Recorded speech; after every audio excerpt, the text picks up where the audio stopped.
Asini qopheessine kallattiin yoo seenu kan dimokiraasii filannoo gaggeessanii fakkeessuufillee kan hin beekne uummata isaanii akka isaanitti fakkaate ka'itaa jiraadhodoo jedhaniin kan bolchan mootummoota abbaa irrummaa fi of tuulummaan beekaman Liibiyaa Mohammad Gaadaafii fi kan Zimbaabuwee Rooberto Mugaabee wal duraa duubaan kan dhageenye ilaalle akkasumas burqaawwan yaada kan nuuf gaabbisu adda addaa kitaabaa fi miidiyaalee akkasumas baruulee irra qindeessine akka ittaanutti isiniif dhiyeessina nu waliin tura.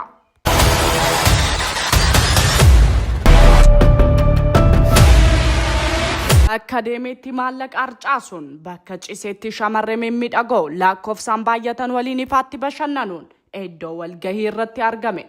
hunda irratti beeyyoota kaabaa balaaleffachuun sa'aatii nyaatu fi dhugu qooda warqee irraa kan hojjetame kan ofii malee tasallee kan hin fayyadamne hawwii Liibiyaa doorsituu dinagdee Afrikaa Arabaa gochuu kan qabate maal nu carraaksise abbaa gochaa fi maqaa baay'ee Eeyyen kanaasofnu waa'ee Mohammad Gaadaafii fi yookaan pireezidantii Liibiyaa waggoota 40 bulchanidha.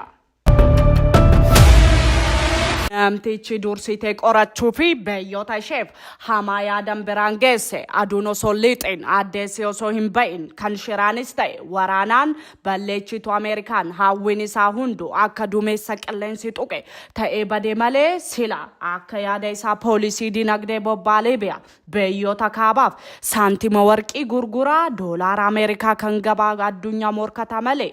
to'atee akka isaa Mohammad Gaadaafiin waraqata suuraa Benjamin Franklin qabu lafarra balleessee Liibiyaa ijaaruu ture. Hawwiin isaa ganama milkaa'uu baatu. Qabarraa Mohammad Gaadaafii eenyu jennee yoo gaafii kaasnu nama yaada koo malee hin ta'u jedhee amanuu fi kuufaatii Liibiyaaf filannoo osoo hin godhin siyaasa fi sochii walabaan yaadu gurmaa'uu mirga yaada ofii ibsachuu dhowwe gareen meeshaa waraana biyyoota kaabaan hidhachisan Gaadaafii aangoo irraa kuffisuuf socho'an waraanni irratti banamee aangoo irra kabajaan osoo hin taane salphinaan kaafamee fi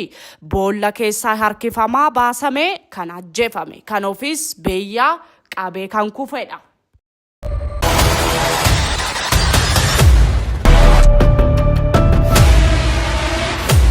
Biyya Liibiyaa fi Mohammad Gaadaafii kan hin jedhamne fi kan shira siyaasaa waraanaa hin godhamne hin jiru jechuun nama rakkisa. Mohammad Gaadaafiin ofiin akka abbaa fi uuma biyya Liibiyaa laalus miidiyaalee kaabaa fi uummata Liibiyaan akka cunqursaa ukaamsaa fi kan faallaa yaada isarratti dhaabbataniif hamaa akka ta'e dookumentariin saaxilama ragaa miidhamtoota kumaataman irratti dhiyaata. For political and economic power.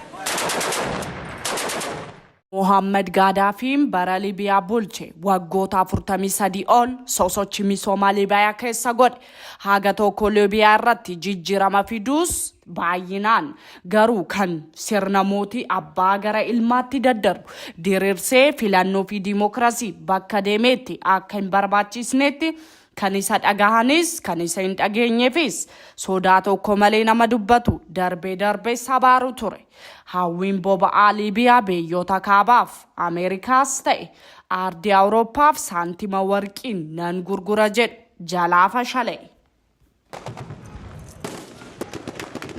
Gochi qabeenya doolaara biliyoonota lakkaa'amu kan uummata Liibiyaa jalaa fudhatame maatii fi firoottan dabalataanis ergamtoota isaaf dhaalchisuu akka duumessa qilleensa tuqetti ta'ee jalaa bade. Kaayyoon aardii Afrikaas ta'e biyyoota addunyaa dursu biyyoota Araba bulchiinsa sirna amantaa Islaamaa bu'uura godhate warra kaabaa fi waraana neetoon fi hidhattoota Liibiyaan jalaa danqamee Liibiyaa kuffisee ofiifis salphatee addunyaa kanarra The video out of Libya shows Muammar Gaddafi was captured alive by revolutionary forces in search. He can be seen here bloodied and being pushed around by armed men. Later footage showed fighters rolling Gaddafi's dead body over.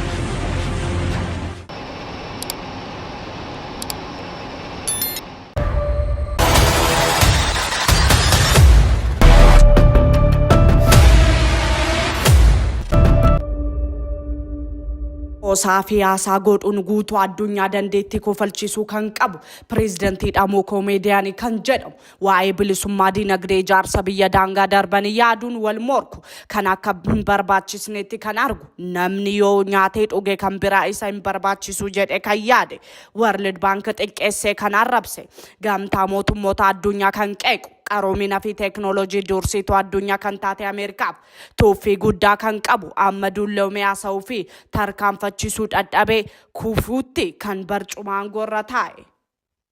Qaala'insi jireenya samii tuqee gatiin daabboo tokko qarshii kuntaala tokko yoo ta'u kan koflu fi ceenqee kan hin qabne ofiif jiruu qananii haadha warroota 4 ijoollota fi ilma ijoollota 20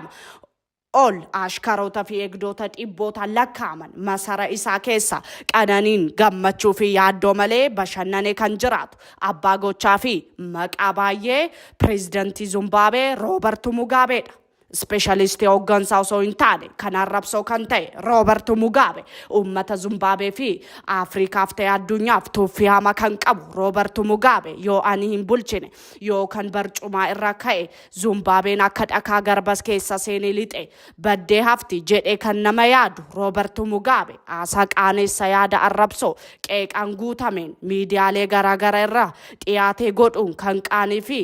saalfii tokkollee hin qabne Roobert Mugaabe.